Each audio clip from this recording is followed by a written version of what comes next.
So let's come back to this. This 20 dots actually tells me, so there's a relationship between force and mass, where if I have my mass and it's unchanging, I have to have a much larger force to get it to accelerate, okay? So for example, let's say I want an acceleration of 1. And I've got 20 dots. Well, what's the force have to be here? The force has to be 20 newtons to get it to accelerate at 1. But look down here. If I wanted to accelerate at 1,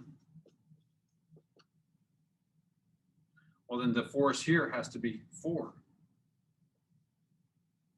Much lower force to create the same acceleration.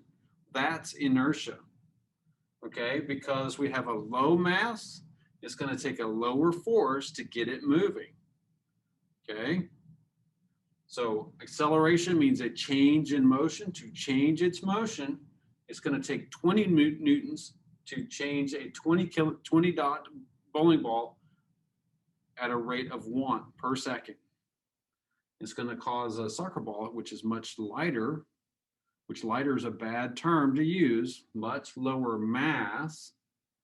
It's going to be easier to change. Now notice this, this is a connection to mass.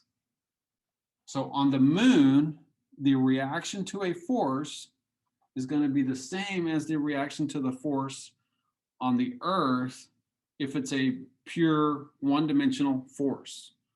Now, if we're actually adding in gravity and doing net force, okay, then it's going to be a little different. But the ability to accelerate it or move it, that idea is going to be the same whether you're on the Earth or on the moon.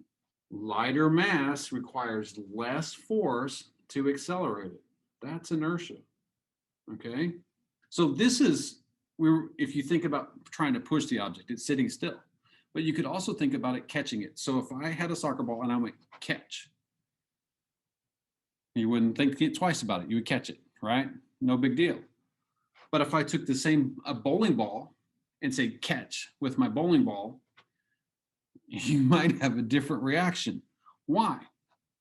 Because my acceleration might be the same to stop the object, but you're going to need a much bigger force to stop it. Okay? And that's inertia. And it's all because of the mass of the object, how many pieces of it there are. I hope that's helpful.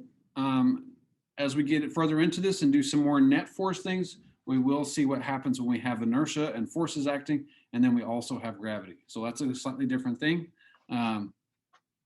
We're just talking strictly about the inertia of the object. All right, that's all I've got. Thank you, and have a good night.